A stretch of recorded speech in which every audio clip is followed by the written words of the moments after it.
Welcome to what I'm hoping will be a fabulous conversation. Everybody's muted. Carolyn, Angelou, and Bob are muted. That will hopefully be a fabulous conversation. My name is James Edward Mills, and I'm a freelance journalist and independent media producer based here in Madison, Wisconsin. And before we get started in this conversation about anti-racism in our national parks, I want to make an acknowledgement of the land. Currently, I'm at and nearby the University of Wisconsin-Madison, which occupies the ancestral homeland of the Ho-Chunk Nation, a place known for time immemorial as the Joe. The history of colonization informs our shared future of collaboration and innovation. Today, the University of Wisconsin respects the inherent sovereignty of the Ho-Chunk Nation, along with 11 other First Nations of Wisconsin. So wherever you are in North America, where you reside is on stolen land. So please take a moment and learn about and acknowledge the Native people who were the first stewards of the place you now call home. Now, I'd like to take the time to thank our sponsors. This event was made possible thanks to the partnership of the Nelson Institute for Environmental Studies here at the University of Wisconsin-Madison. And I'd especially like to thank my dean, Paul Robbins, for granting us permission to use the WebEx platform system tonight.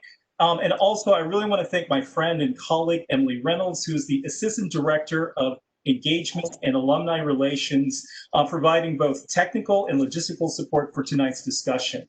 And also, I want to thank our financial sponsors, specifically the Sierra Club, Adidas Outdoors, and the National Park Conservation Association for providing us with the financial support to provide a small stipend for each of our panelists tonight. Remember, friends don't let friends work for free. So I'm going to briefly introduce our panelists, and then we're going to launch immediately into our questions. And before we get started, I want everyone to know that over 80 members of our audience contributed questions online in preparation for this discussion. And we'll actually have an hour together, but we'll try to answer as many of those questions as we can. But with respect for your time and for as much as time will allow, we're going to stop at the end of the hour. And at that point, we will actually have our panelists stay on a little bit longer so that they can answer some of your more pressing questions. So stick around after the hour and stick around for what we'll describe as our happy hour. So please feel free to make comments in the comment section. Also, if you have any direct questions for our panelists, take the time to ask those questions in the Q&A section. And before we do that, we'll go ahead and introduce our panel. First, I'd like to introduce my very good friend, Dr. Carolyn Finney. Carolyn, wait for us, will you? Carolyn is an independent scholar, storyteller, and activist, and she's author of the wonderful book, Black Faces, White Spaces, Reimagining Our Relationship with African Americans in the Great Outdoors. I'd also like to acknowledge Dr. Nina Roberts, who is a professor of recreation and tourism at San Francisco State University, and she's a leading authority on issues of diversity, equity, inclusion in the management of public land. And also, I'd like to recreation parks and tourism. Recreation parks and tourism. Recreation parks and tourism. And so it begins, everybody, and so it begins. Get it right, James.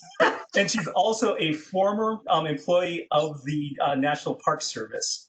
I'd want to also introduce to you Mr. Robert Stanton. Bob is the former director of the National Park Service, appointed by President Bill Clinton in 1988.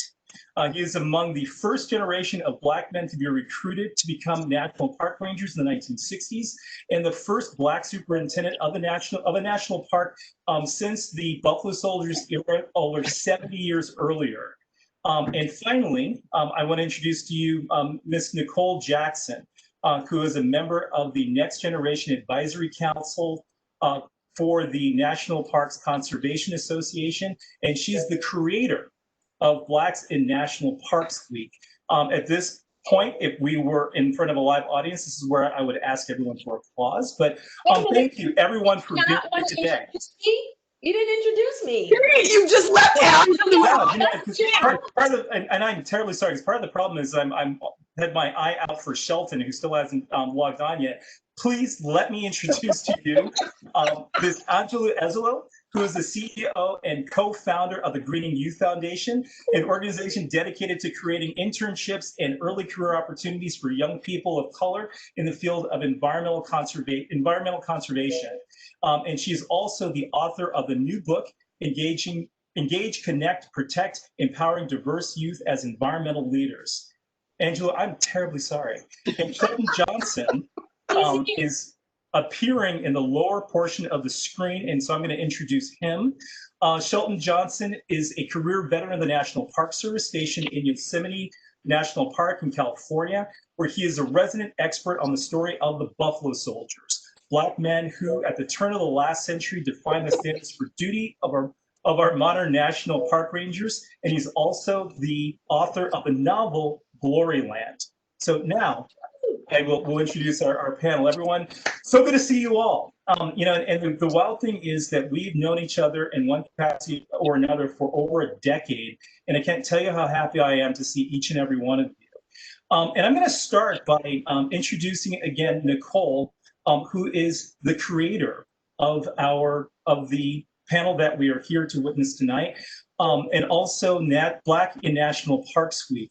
And the first question that I have for the panel is, why was it necessary, Nicole, to have a week dedicated to telling stories about Black people in our national parks? Why are we here tonight?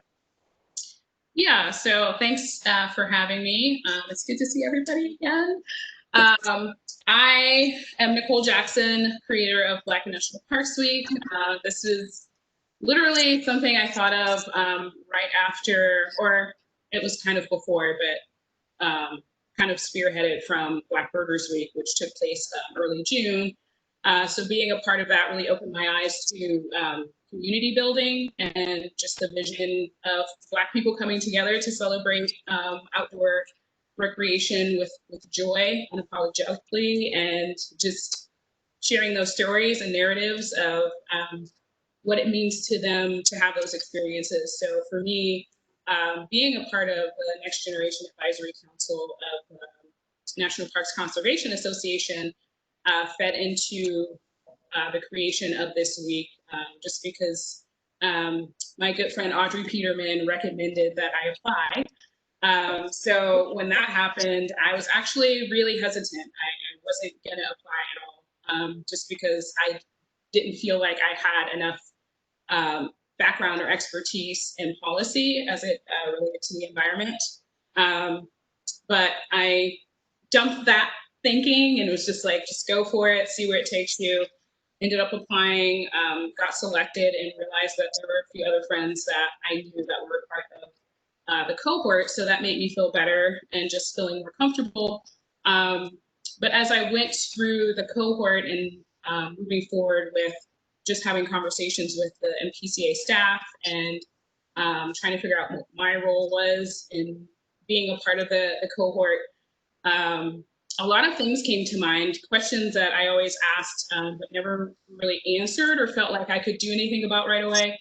Like, why don't we have more Black representation within these fields, whether it be through ornithology, working for the National Park Service, or even working within the environmental field. And I just wanted to see more of that more frequently, and without it being attached to something negative, or to even, I guess, struggle or hardship, but people are doing it, Black people specifically are doing it because they love it and they're passionate about it. So a lot of you have been at this for a very long time. And again, like I said earlier, we've known each other for well over a decade. How many of you are kind of surprised that we're even engaged in this conversation again 10 years later? Who'd like to start us off? I can raise my hands, my feet, everything. Like, yes, I can start us off. I mean, Please. I'm Angelou, as you said, founder of Greening Youth Foundation, and have been at this for quite some time. I am an attorney by trade, but the reason why I'm at this space right now is because when deciding on what career path I should take, I had no clue that careers as conservationists, environmentalists, anything in a natural resource management field even existed for a person like me that looked like me. So I went the legal route. So the foundation of Greenie Youth Foundation was founded, and what the impetus for it was to make sure that people that look like all of us on this panel right now understood that there are incredible career pathways in the environmental field, in natural resource management. And, you know, that's exactly what we do at Greenie Youth Foundation, is expose diverse young people to careers in this sector. But I have to say, I know we all, most of us on this call, 10 years ago, you know, we speak of Audrey Peterman, you know, we're a part of the Breaking the Color Barrier Conference. And we were discussing the very issues that I'm sure I saw the questions and I know that we're going to be discussing now. So it is a little disconcerting and disheartening that we're still having this conversation in 2020, when 10 years ago, the conversation was exactly the same. I got to jump in, because I just got to jump in and say, actually, I'm not surprised at all for a couple of reasons. One, this is the United States of America, and for 400 years, right, we've been having this conversation in broader terms in so many different ways. I've known this, you know, there's some version of this my entire life, right? So I may be surprised. No, I'm not surprised. I can't even pretend it. I'm not surprised that 10 years later, we're still having this conversation, because in my opinion, we haven't actually reconciled very much in the last 100 years, the last 50 years. The last 10 years, there's some movement. But I still feel like there's a lot of resistance to what that actually means, that this is about disruption. Sometimes it's about destruction, but it's definitely about change. And so what does that actually demand of everyone? And I think that that's really hard. And so I do have empathy for that, but I don't have any surprise. Wow. Please, Nina. So a couple of things come to mind for me is that we're using this 10-year metric, but we have to go back to, let's go back to the 60s. You know, Right. back in 1962, when the Outdoor Recreation Resource Commission report came out under the presidential administration at that time, they wanted to know who's visiting our public lands. Okay, so we started exploring this back in the days when it was majority black and white country. And so the two issues were transportation and economics. They can't get there and they can't afford it, period, the end. Decade after decade, new research, new efforts, 70s, 80s, 90s, you had NPCA with the Mosaic in Motion Conference. There were 3 of those before Breaking the Color Barrier, in addition to all the organizations that were out there doing this work. And thankfully, you know, Greenie Youth Foundation comes into play, but those others before them. So part of my point is there is a rich history of this work. There has been a lot of progress, more so I would even dare to say in the last 20 years, of new programs, new opportunities, new efforts of all the public land agencies, including the NPS, that has been working on this for decades in some capacity, right? That's dependent on the leadership and the experiences that are provided for these communities. But so in essence, it's not really a new conversation, but what I'm seeing is people are not necessarily aware of that past, of that history of efforts, in addition to some of the problems and challenges that have occurred, the barriers year after year, that people either try to help break them down and contribute to mitigating the issues or not, and they turn their backs on some of these communities that they say they're trying to serve but don't. So all those issues we'll talk about in a little bit, but point is there's been a wealth of information, knowledge, and expertise that people are not necessarily aware of that exists, right? So I think it's that continued need for education and imparting knowledge on folks to say, why is this happening? It's like, let's go back in time and see what's happening from an agency perspective and programmatic, why that hasn't changed. When we see the leadership change, I think we're going to see even more progress. Well, just to give everybody some reference, I mean, the Breaking the Color Barrier Conference was held in Atlanta, Georgia in 2008. And that's where many of us met for the first time. And that's where a lot of these conversations started for myself and for many other people. But I'm really curious to know, I mean, have we made any substantive progress since then? So Bob, I'm going to ask you this question. I'll have you turn your microphone on. I'm curious to know, specifically as a person who actually started his career in the 60s as one of the very first African-Americans to be recruited for the National Park Service as a park ranger. What was it like back then, and how do we find ourselves on the path that we're on now?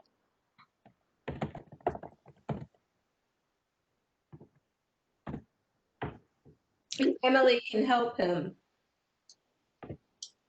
So, yeah, Emily, can we get Bob to turn his, there we go. So There we Bob, you're on. Thank you very much, James. Let me first of all thank you for your leadership in scheduling in this very timely and very important discussion. And it's an honor to be with my distinguished colleagues as a member of this panel. I think the points that Carolyn and Nina and others and Angela have made relative to the journey of which we have traveled thus far. Let me just say at the outset, I remain optimistic, but I must tell you, this journey actually started with the ratification of the 14th Amendment. Equal protection of the law. That's right. Words. And that is one guarantee provided in the Constitution that has troubled and continue to trouble us as a people, as a nation. And until we come to grips with assuring that everyone has equal justice under the law or of the laws, we will continue to stumble, we'll continue to falter, but in the midst of that, we will stay on the journey, we'll stay in the struggle. I think to have an appreciation to where we are today, it is important to recall some of the milestones of that journey. And perhaps starting with the creation of the first national park. But today we have 419 areas representing our rich and diverse natural and cultural heritage. When I first worked seasonal ranger in Grand Teton in 1962, an appointment made only possible by the courageous and visionary leadership of Stuart Udall. And this was 2 years before the Civil Rights Act of 1964. So he was very courageous in doing that because there was no mandate that the federal government be an equal employment opportunity employer. But he was courageous in doing that. And when I first joined the Green and Gray, there were only 2 areas open to the public that Congress had authorized to commemorate African Americans, Booker T. Washington and George Washington Carver. But Congress authorized in 1960 that the National Council of Negro Women could construct a memorial to Dr. Mary McLeod Bethune.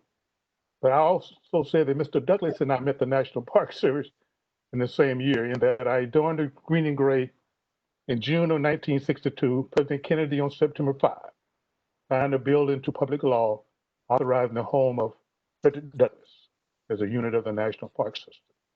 Today, there are roughly 35 areas specifically authorized by Congress or through presidential proclamation that speaks to the contributions of our foreparents, our ancestors.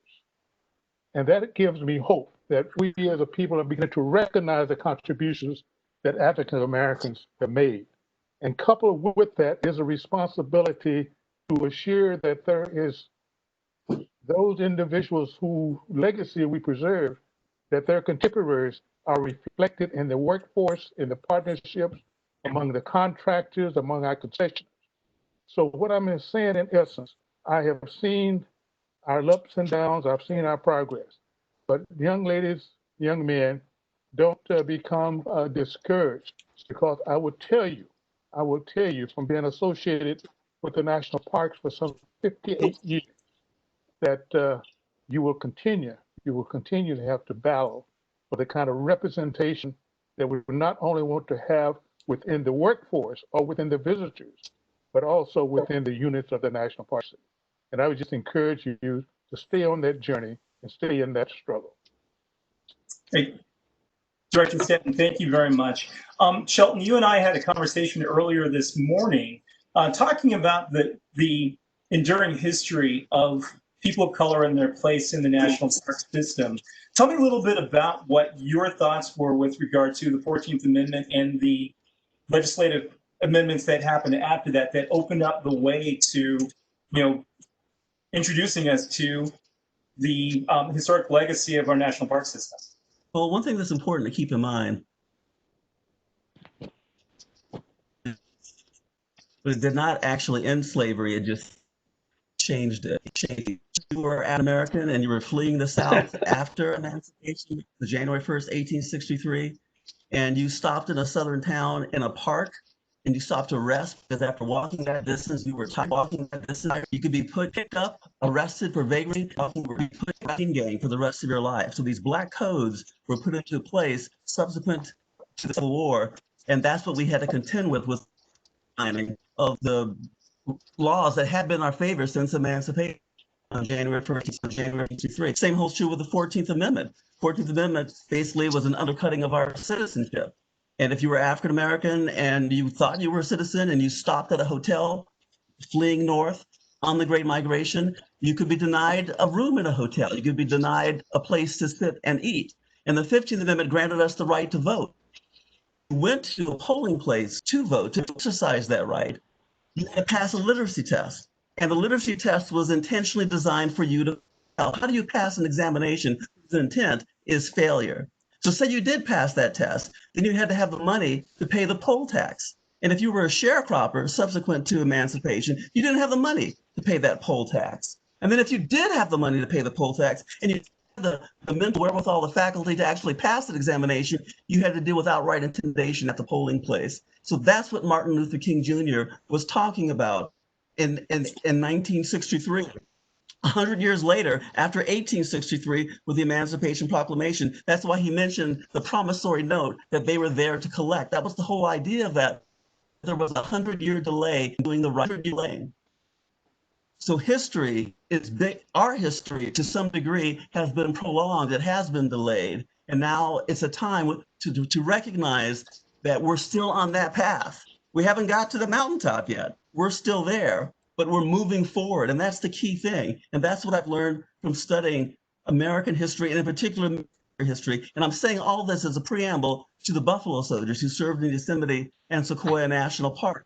They were citizens of this country because of the 14th Amendment. They were no longer enslaved because of the 13th Amendment. They had the right to vote because of the 15th Amendment.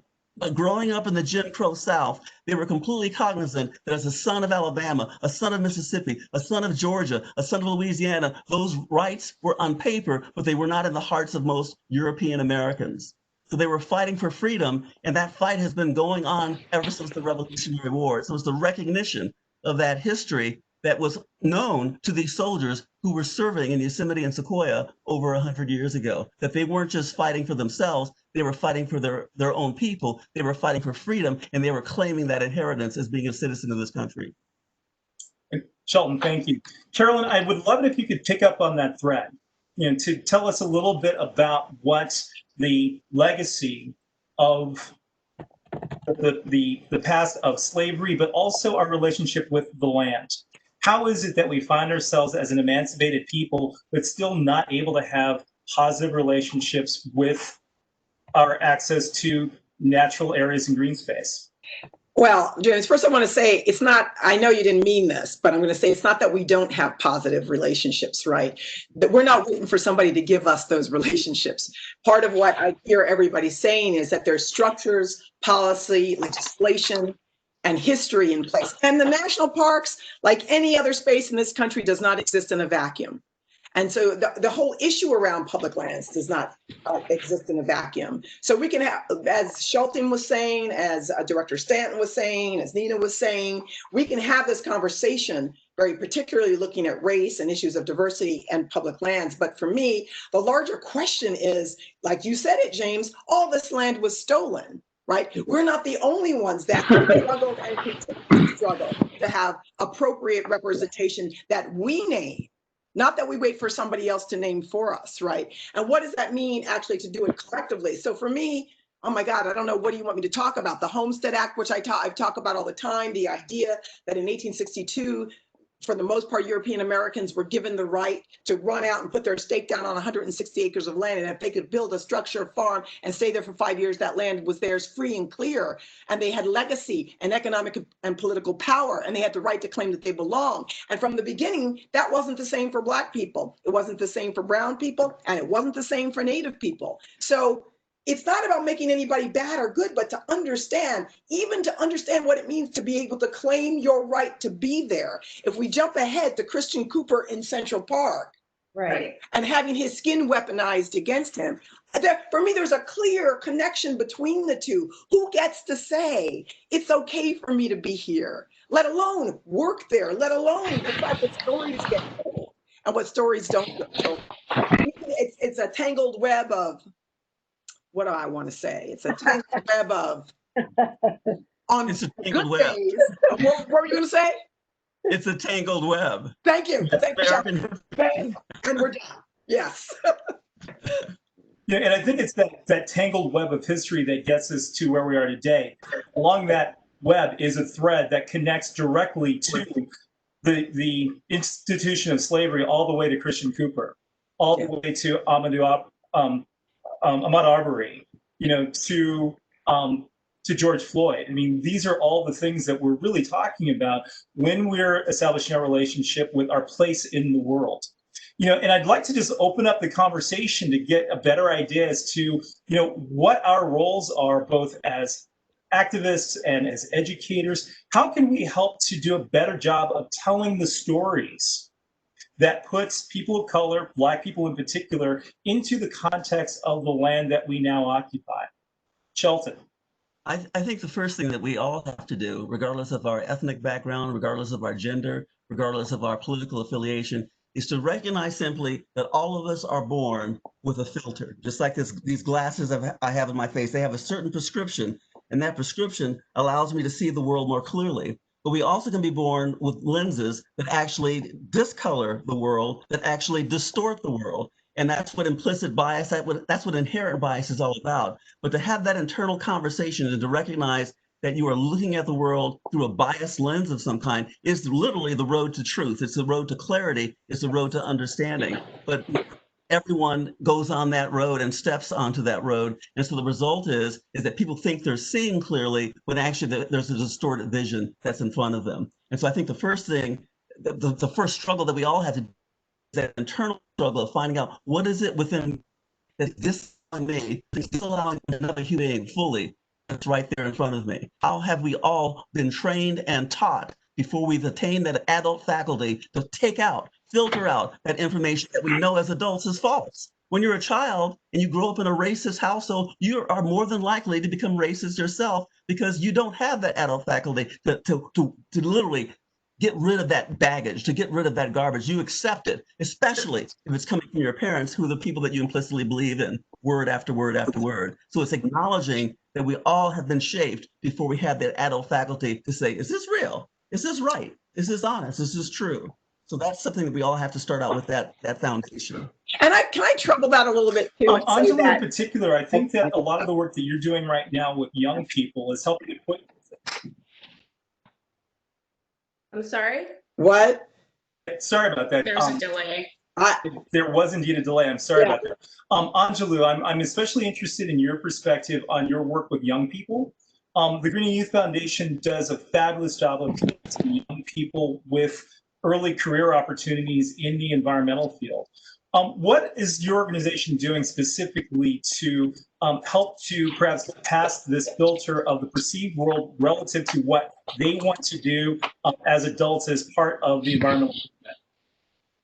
Yeah, thank you, James. And our organization, I think one of the major things that we do, especially in light of this conversation that we're having now, is to give these young people, Black and brown, the different ethnicities that we work with, and understand the role that they have played in the formation of these places. So an understanding of the Buffalo Soldiers and the Dr. Crenshaws and Charles Youngs and all of these people, so that they understand that they too have this relationship. So, we may say that these places are there for us and that there aren't any seeming barriers there, but indeed there are things being passed down from generation to generation so that these young adults they're inheriting this feeling that these spaces are not for them. So what we are doing is exposing them through internship opportunities, through fellowships, ways in which they have access, because we're seeing that there's this access. So they're not even aware of the national parks. They're not even aware of the beauty and the wonderment and all of the things that we experience, because they simply have no exposure to it. So Green Youth Foundation over the past 15 years has been exposing diverse young people. I see some of our interns are actually in this discussion right now. Our Mosaics in Science program, our HBCUI internship program. We have all of these programs that do exactly that, expose young people to these spaces, something that they are not usually aware of, and they're having the first time experiencing it. And this goes on, so this impacts the people who not only work there, because they go on to want to be, people are actually being hired through hiring authorities and so forth, but they're also exposing their families and communities to recreating in these spaces just by them working there. So it really does have a triple down, triple up, triple out effect by just placing these young people in these parks. Nina. Angela, I love the work that you all are doing. And for folks on call, I think part of the key is, she's doing national, international work at this point.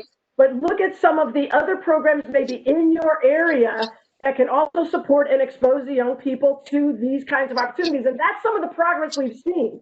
Young adults, the kids, K through 12 these days are creating a level of awareness, gaining new knowledge and exposure to this work.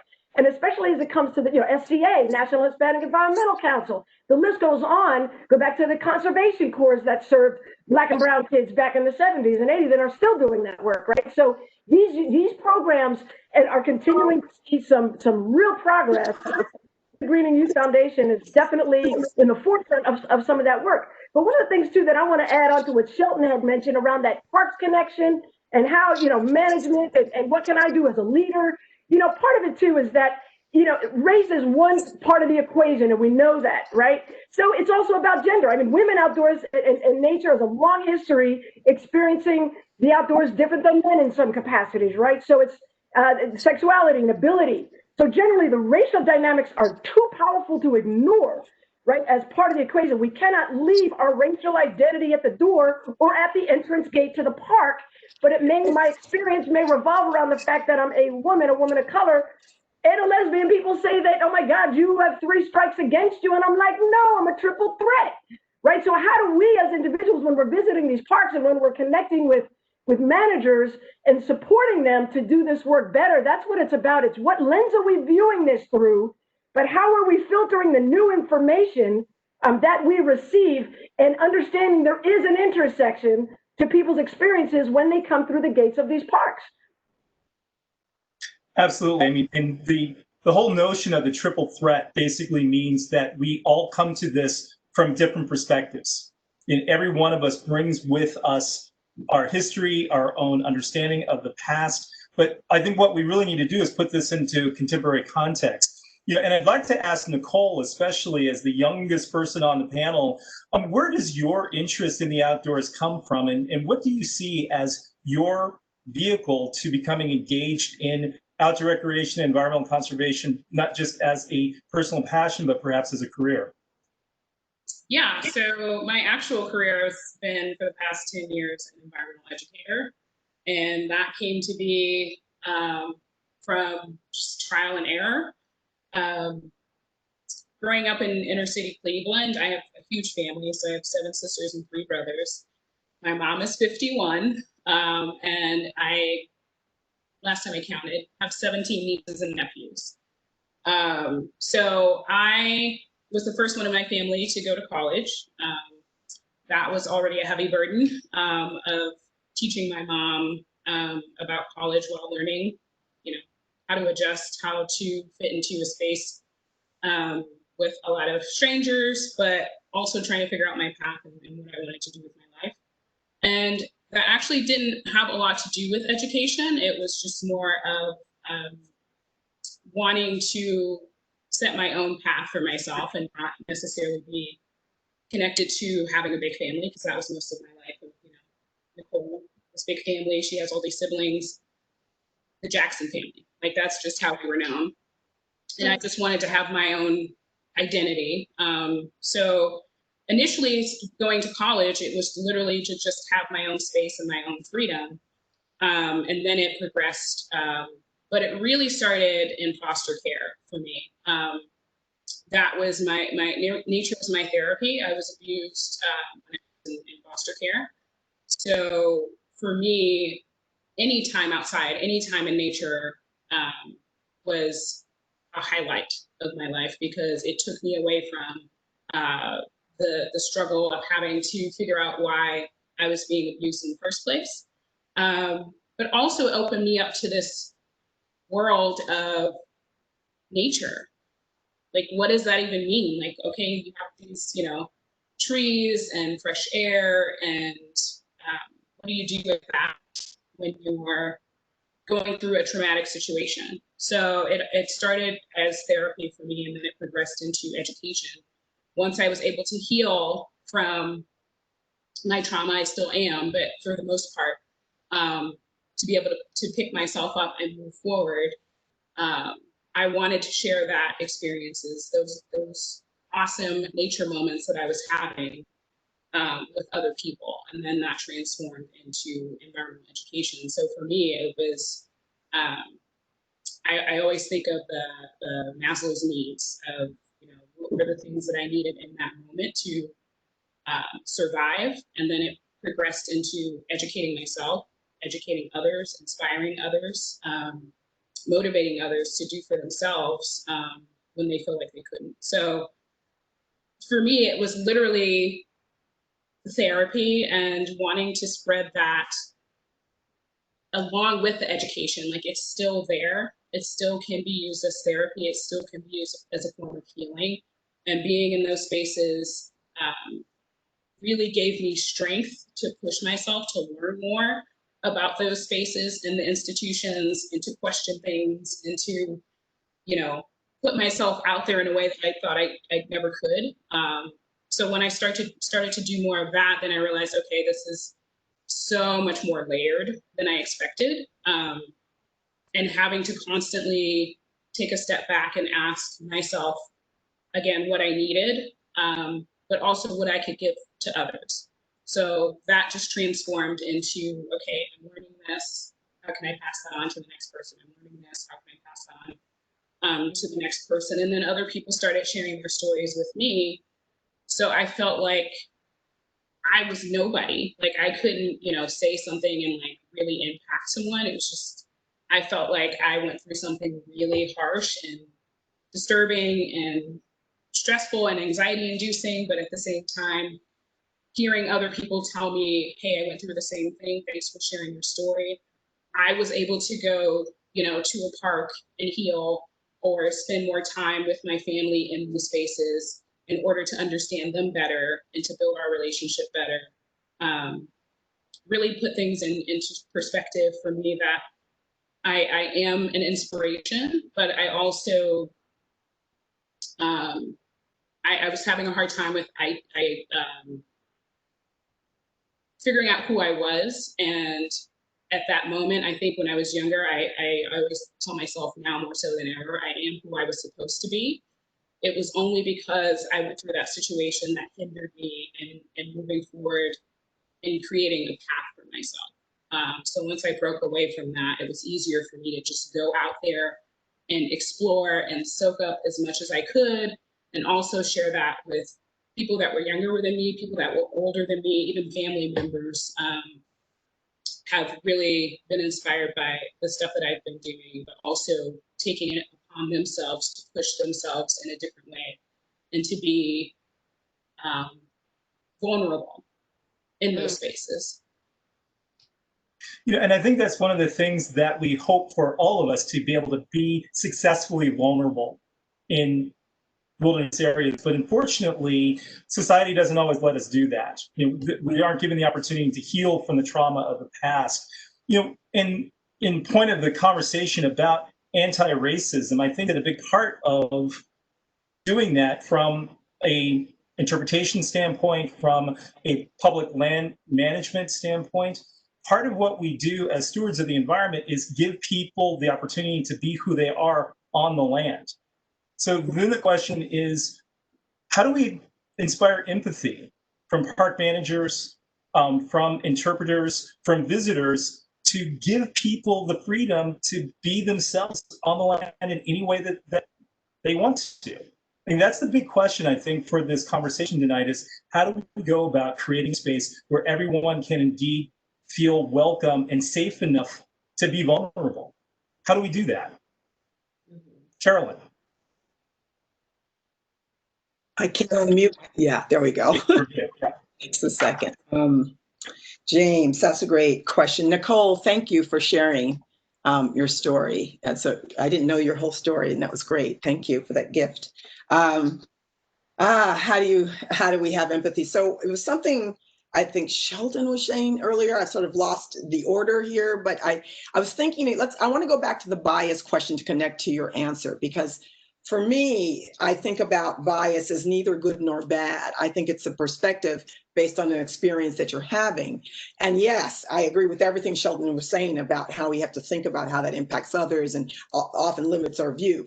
But it also it's also representative of our own story. So part of the empathy first is for yourself and your story. This doesn't mean that you need to deny what your story is, whatever that is. The story on your own terms. For me, it's understanding how our individual stories are then related and connected to everyone else's. If I can make space for my story, it may mean that I'm now able to make space for yours. So we can talk about what that looks like in terms of interpretation, curriculum, all the ways within which many of us show up in spaces. But part of that empathy is my ability to see myself, my humanity in anybody else, not just in someone who looks like me, not just like someone who comes from the same political perspective or lives in the same geographical location, but it means that I should be able to see that humanity. So for me, there's something really foundational about what does that actually mean? What does that actually mean to recognize and acknowledge humanity? Because for me, there's something about freedom, like free your mind and the rest will follow. There's something about do we really see ourselves as fully human, some of us? So when we talk about internalized oppression, what's our own role and our own agency in this? I'm really careful about, I know you're not saying this, James, but I'm really careful about, I ain't looking to anyone else to fix it. Amen. Right? And I want to understand how we all are doing it together, but I want to know what work I need to do for myself. I want to do it myself. Does that make sense? No, it makes perfect sense. Shelton, did you have something that you wanted to add? Yeah, I was just going to say that I think that any real conversation, it takes a risk. It's a big risk. You know, when I performed the Buffalo Soldier program, you know, these soldiers were not in and of themselves Buffalo soldiers. They were too young to have served in the Indian Wars. They were veterans of the Philippine-American War. But I have to put myself into their shoes every Sunday night to tell that story. And I've made it more complex and more real by making the character that I portray of Indian ancestry as well as African ancestry, because that's my own history. My father's family is from South Carolina. There was that history of slavery right there. But on my mother's side of the family, my maternal grandparents were Black Indians from Indian country in Oklahoma. My grandmother was born in a town called McAllister, which was the largest town in the Choctaw Nation. And so what I did was make my character reflective of me, of who I am, because it's easier to tell a story from the inside peering out than from the outside peering in. There's more truth, there's more honesty, and that honesty is transferred to the visitor, to the listener, and they can feel that sincerity and it resonates for them. Just like when you hit two keys on the same on a piano and they're an octave apart, there's a resonance that rings in your soul and you know that you're hearing truth. And so when I tell that story, I'm not telling people what the story might be like. I'm speaking from the experience of one particular person. So to do that, you have to recognize the humanity of the person that's in front of you. So when I'm in that audience, I don't see a group of majority Euro-Americans. I see people who are my own people. I don't feel threatened by them. And because I don't feel threatened by them, I can allow myself to be a human being. I can allow myself to be vulnerable. We do not allow ourselves to be vulnerable in those situations. And I think that's the key to a real communication is the relinquish that sense of am I going to be hurt, and to be open and to be honest. Yeah. Great. Angelou. Yeah, no, I was just going, and thank you for that. And also thank you, Nicole, for sharing your story. I appreciate that too.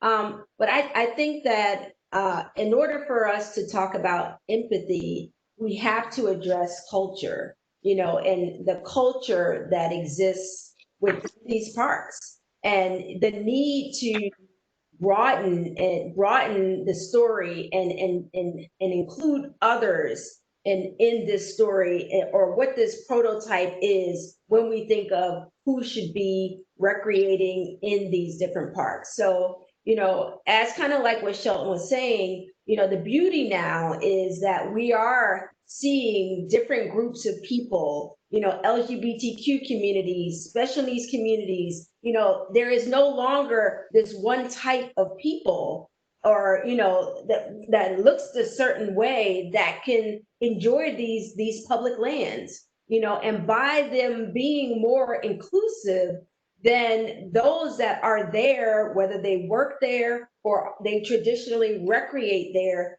that allows them to see other people represented, and that's where that empathy comes from, because that's the human connection and the understanding that there's all walks of life that are benefiting from this land. So I think the culture piece is what we keep getting hung up on, because it's almost like the default. When we talk about parks, and we talk to young people all the time, when they think of national parks, they immediately say that those spaces are not for them. I think somebody said it earlier, those are for white people. Well, that just has to change. And that, clearly that's where we need to focus our energy on, making these young people understand that, this is our place. We have long history and rich history here, and there's no reason why this should not be seen as your own as well. Nina. Excellent, well said. And some of what I was going to tie in, revolves around the idea of, James, what you were saying earlier is, how do we show up to these parks and these spaces freely to be who we are, who we want to be, and in some cases do what we would like to do on our public lands. And I think that's where, and Bob could speak to this wholeheartedly, around the idea of, we have to balance. We want to embrace stewards of these lands. However, we are also we are managers of your lands. So we have to balance the preservation with the use and the conservation, and maintain these lands in perpetuity for everyone for future. That is one of the biggest challenges of managers today.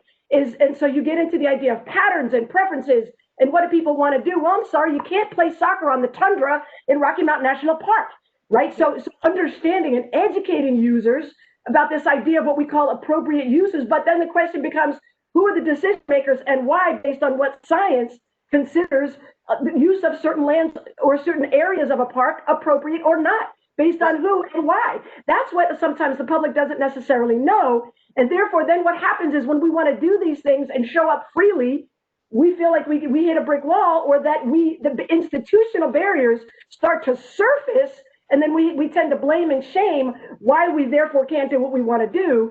And then we start to get into the notion of access and some of these other barriers, right? And so that's, I think, sometimes a disconnect. These parks forever, for all, parks for all, has been there in many, many ways. So that's what white people do, is a myth we need to dispel. We are out there. Many times people just don't see us, right? So I think that's a piece that becomes very challenging, and understanding then, what is that litany? What is that battery of constraints that we've been talking about and exploring since the 60s and 70s, moving from economics and transportation to cultural nuances, and what that means, both theoretically as well as real, such as discrimination.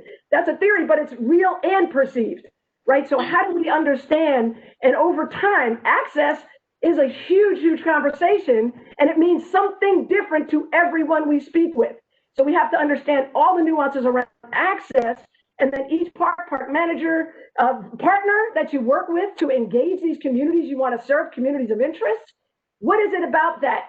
The Candlestick Park here in San Francisco, there's a bridge that a pier that people used to fish on decade after decade. That pier is falling down, and the city's not replacing that pier. That is also an access issue that people are not taking into consideration. So we have to unbury and unpack some of the more deeper nuances of what it means to not feel welcome or comfortable. What does that mean for any given individual? And therefore, what might managers or partners or leaders in the work that you guys are doing, how can that be supported?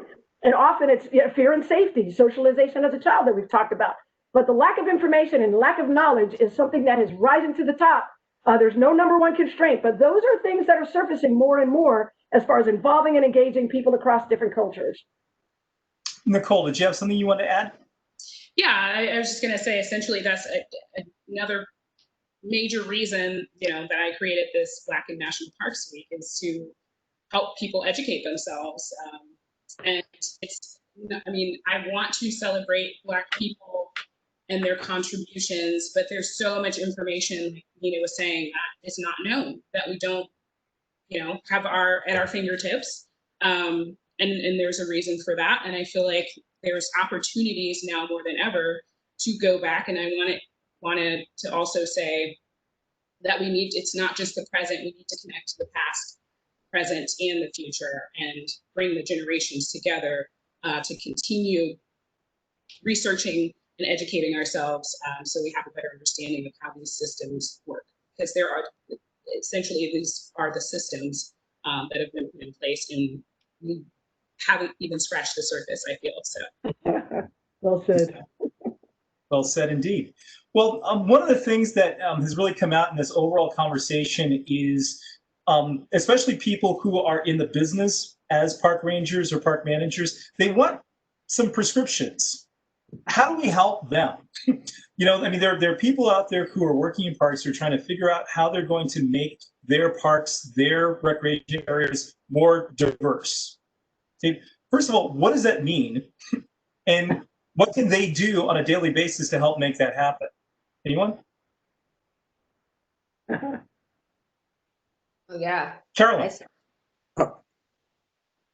Sorry. Oops, you're muted again. Here you go. Yeah, I was, you all know this already, but I served on the National Parks Advisory Board for 8 years. And one of the roles of being advisors, right? We don't work for the park. We just are sort of speaking with and getting to know certain park staff across the country. So over the course of that 8 years, we would be in multiple different parks having these kinds of conversations. And so one of the things I want to say, I'm always really reticent about offering a simple set of prescriptives, because geographically, and this is something Nina and a number of people have pointed to, it is different depending on who you ask and where you go. There's some there's some understanding of what that hierarchical structure is in place.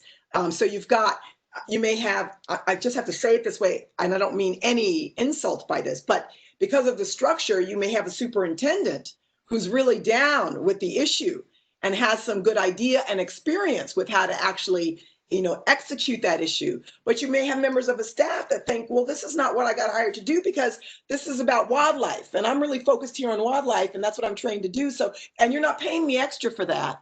Yeah. So how does that work? How do I work that in? So for me, partly it's finding out, 419 units.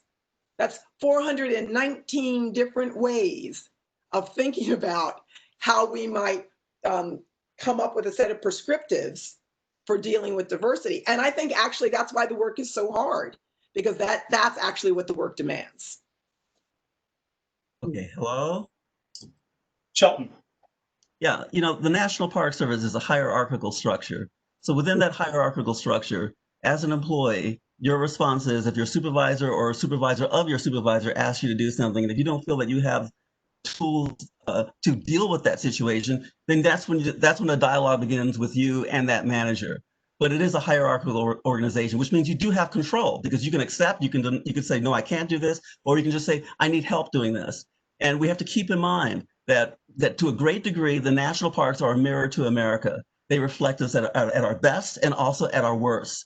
So as you go back in time, it becomes increasingly challenging for a person of color to enter a national park. And to my knowledge, in Yosemite, the first African Americans that probably entered Yosemite was right around the same time as the Green Book had an edition that focused on some of the hotels in Yosemite that were okay for African Americans to visit. That was a green light. Okay, this is a place that's safe to go. And so when African Americans go in numbers, hence outdoor Afro, hence brown people camping, when they go as a group, they're already automatically feeling more comfortable. If they're feeling more comfortable, the energy that they're getting off is a comfortable kind of energy. It makes the people around them relax more. So one thing naturally feeds the other, but essentially the whole culture of national parks is not something that African Americans, Hispanic Americans, Latino, Chicano Americans, Asian Americans learn in school. It's not part of the curricula. Even though it's America's best idea, you never know it growing up in inner city Detroit, which is where I grew up. So we all grow up, and it's in the public schools, it's part of the curricula, and we learn that America's best idea is something that we all own. Then we'll investigate that level of ownership. We'll become part of it, not partisan with it, but part of it, and then it'll be internalized. And so as we grow up, like junior ranger programs, well, all the different programs that we have in Yosemite, that WildLink, that brings kids into wilderness expeditions, and they learn a national park from the inside looking out. No one's telling them what to feel. They're feeling it. They're responding to the beauty that's around them. There's no greater teacher than the creator itself. That's the greatest teacher. You don't need to be an intermediary as an interpreter when that force, that power is speaking directly to a human soul. So all the Park Service sometimes have to do is just step out of the way and allow the Grand Canyon to step forward, to allow Zion to step forward, to allow Canyonland to step forward, and lower our voice to a whisper until all they hear is what they're meant to hear. Yeah. I love you, Shelton. You're awesome. Speak on it. Shelton, it's precisely why you're on the panel. You basically took us to church. Thank you. I wanted to make sure that I get to a couple of the. We haven't stepped inside yet. I want to make sure that we get to at least a couple of our questions from the audience. And specifically, I want to address a question from Pamela. She writes, what advice would you give to parks that receive extremely negative comments around any social media posts that mention rates and park visitation? Because one of the things that a lot of professionals are worried about is backlash from the general public. How do we address that? What do we do to address or ignore things like that? Anyone? Nina? If I can just jump in real quick. Angela, please. Say, how much energy can we give to this negativity? I mean, even for this today, we're just having a discussion on anti-racism, and people I saw in the chat boxes were disturbed by it, and all Black panel or what have you. So at some point we have to stop focusing on the negative and the obstacles and the barriers and just move forward, because we don't have, it's too taxing. It's, we don't have the energy to keep being consumed by people who are going to be critical of us having these discussions that we know are so critical and necessary. So my opinion is, we don't have time for that. We got to keep. Oh, you know what? I always say the train is leaving the station and there's a seat for you, but if you don't get on, you're going to be left behind. Nina. Right. Exactly. Angela, well said. There's a couple of things. It's like, we have to understand the constraints and barriers, because we have to know what can we do about them to support helping to break them down. Some we may never be able to do. It's got to come from the participants, the visitors, the employees. People have to do their own work around this, but what is it that we can do to support that? That ought to be their focus. But also NPCA, right? When they did the Stonewall, the little pocket park there in New York City, members, and that's a multi-million-dollar nonprofit, NPCA, they lost members, but they also gained members. They're not going to chase the members left. It's like, thank you for your time and contributions. We're moving forward in order to support the American people. And if we want to involve and engage, we will therefore gain new members from that. And they didn't chase them. They let them go and move forward. That's a good example. We're going to lose some, but we'll gain a lot. Bingo. Agreed. A lot more. Am I good? Yeah. You're up. Another question. In my new position in Yosemite, I'm the community engagement specialist. So in that work, when I'm focusing on reaching a community of color in California, in the Western United States, in North America, wherever they happen to be, they're my focus. And so there's always going to be, whenever you put something in the light, everything else is cast in the shadow. It's just the nature of the physics of light itself. So the people that are out in the darkness, that are going on and on about why are we doing this, that's not my focus. My focus is to focus on the people who are citizens of this country, who have an inheritance in our national parks, but have not been told that they have received a gift beyond any reckoning. And so my job is not to be concerned about the chatter, the negative chatter, the dark energy. My focus is light, and I just want to reach those people who need to know they have an inheritance beyond any value. That's what's important to me. So if I'm trying to reach the Asian American community, I first recognize it's bigger than an Asian American. Are you talking about the Hmong, the Chinese? Are we talking about the Japanese Americans? Are we talking about people from Burma? Where is it? What are you talking about? I have to be specialized like a laser. And when you have that focused light, you're going to have shadow. You're going to have gray areas, but not where you're pointing that light. And that's the best way to communicate a message, is to not have it vague and dispersed and opaque, but look right in someone's eyes and tell them you are welcome in this park. This is your home. Use the force, Shelton. Use Yes. And once you communicate that message, here's a great segue. You know, Shelton, exactly what you're doing and what you have been working so hard your entire career to do. Once you reach those communities, and they get it, they understand, maybe they visit and they learn more. It's their decision to continue to frequent these spaces or spend more time in these spaces. It is their choice. Because then I remember doing some research in Colorado, Rocky Mountain National Park. These young people in Denver would say, my granddaddy told me the KKK hang out up in those mountains. Why would I go? So there's a myth to dispel. They're no longer there, but who knows, maybe today they are. But point is, they say, I love the parks. We go to City Park. We go to parks in our vicinity. Why are the Park Service trying so hard to get us to go there? And you hear that about Yosemite. I can enjoy the local parks in the Bay Area. I don't need to go to Yosemite. But once I go, I can say I've experienced it firsthand. Then the decision becomes mine. And so that's where there's effort, but we get stuck in trying so hard, but we have to let go those that have the new knowledge now and can make up their own decision about how and when they want to pursue, or even pursue that as a career in terms of young people as well. Right, but that's why we have to address the fear, because fear is Exactly. a barrier, and people allow the Exactly. fear to close the door and an experience that could be life-changing, life-altering. Exactly. And you have to say something like, well, why wouldn't you go to Jamaica? Oh, I don't know. I had this hang up about Jamaica. I don't know what I was thinking. You know? Exactly. We have to address the fear to get to the truth. Yeah. But I also think that, you know, these parts' relevancy, you know, depend on them making these adjustments. You know, everything is changing right now, as we've said, and unless these parks and their staff, you know, could make these pivots and adjust with current times, they're going to be left. You know, they're no longer going to be relevant for this changing demographic that we're dealing with right now. So their relevancy depends on, and that also goes for a lot of environmental organizations out there and just companies in general. Yeah. You have to adjust to the times. Parks are not excluded from that. Right. Very good. In the interest of time, as I promised that we would technically wrap this up at 8 o'clock, at least 8 o'clock my time. Believe it or not, we've been talking for an hour. I wanted to make sure that we take the time to acknowledge one more time the supporters of this event tonight, the Nelson Institute for Environmental Studies at the University of Wisconsin-Madison.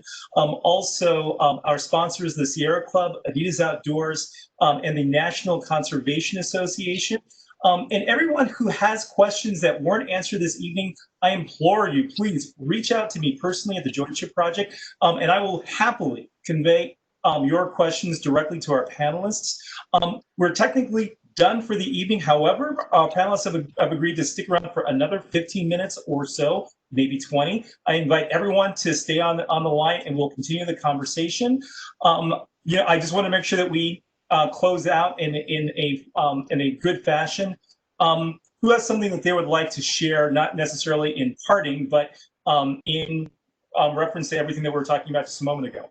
Well, James, someone just put the comment, and I totally agree. Someone said, unmute Robert Stanton, so we should be hearing more from this. I totally agree. Emily or Robert, please unmute yourself, because you have to guide us. Yeah, Robert, I'm actually very curious to know, what is your vision of the future? What do we have to look forward to? Good question. Well, I'll encourage my fellow panelists to keep up their energy and stay true to their commitment. It was just refreshing to hear the interest and the concern on the part of the panelists. I've concluded that that in bridging some gaps that we have obviously noted in our discussions, that to my fellow African Americans, and I would say generally to all citizens, that we assume a dual responsibility if we are to make progress in terms of preserving the national parks and other protected areas. For they do represent and honor our ancestors, notwithstanding that they have been preserved through some difficult and some savory actions on our part, as has been referenced in terms of stealing the land from American Indians and others. But I would conclude again the twofold responsibility we have. If we are to change the face of the visitors, park staff, and all of its partners, change it to the extent that it represents the face of America. And the dual responsibility, whether you accept it or not, you have it. First of all, is that we are obligated to be the best stewards of these lands and this other species that inhabit this critical and fragile place we call Earth. We are to preserve our rich heritage.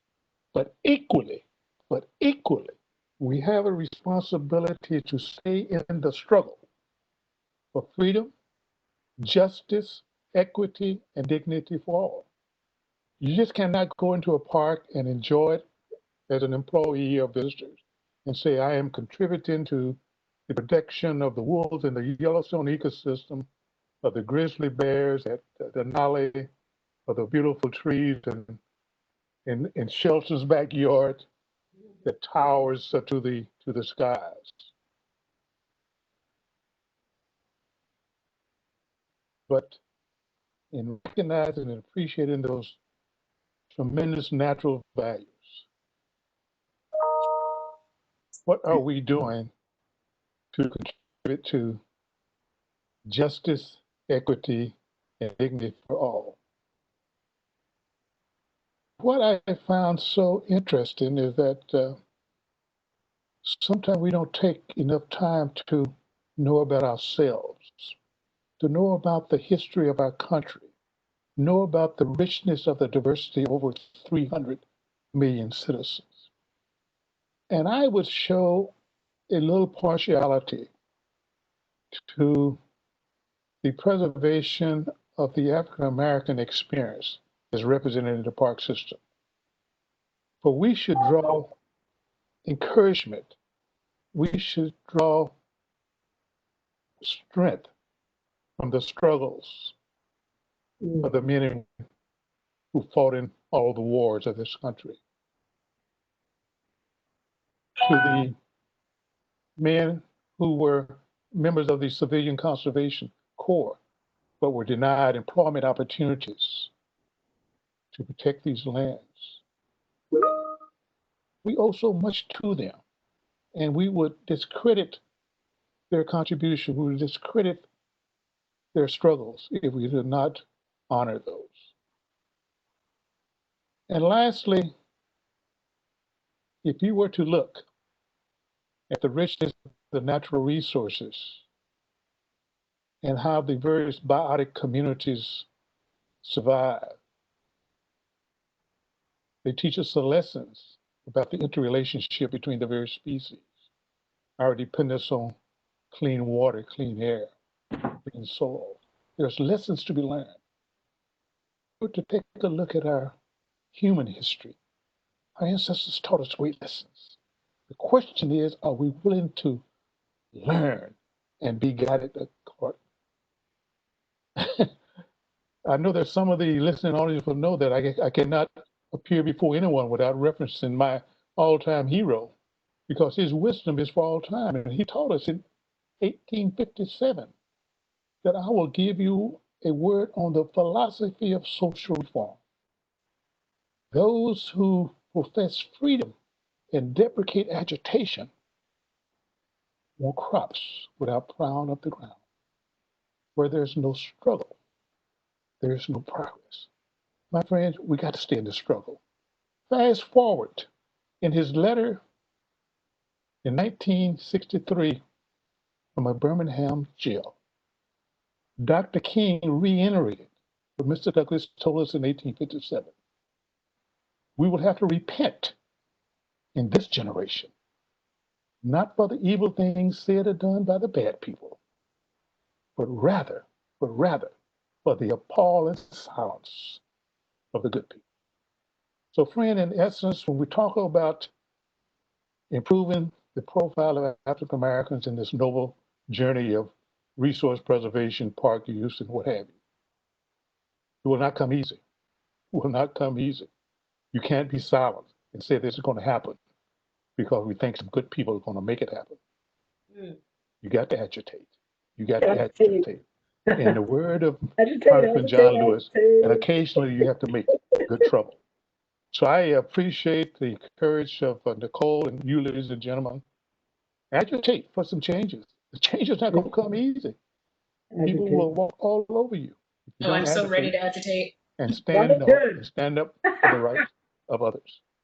I know that was a little sermon on the way, but for years, nothing comes easy, my friends. Be faithful to our ancestors. Don't give up. Don't give up. And one day, we will all be joyous in that everything that the Park Service is and everything that the park system stands for will truly represent the face of America.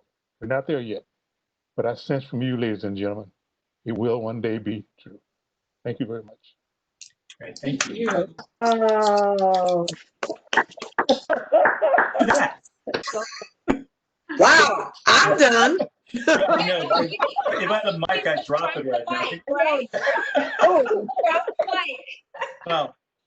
Well, I can't tell you how happy I am to be able to spend time with all of you. I'm sad that we are in the middle of a pandemic and we can't be in our physical presence with one another, but now is a great time to, revel, or as I like to say, luxuriate in one another's presence virtually online. But I hope that we will continue to have these conversations for many, many, many years to come. And I hope that we all successfully work ourselves out of a job one day. So that we are indeed taking advantage of the wild and scenic spaces that we enjoy so much, just for the sheer pleasure of it.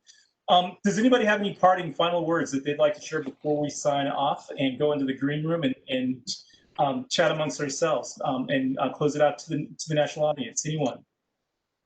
Nicole.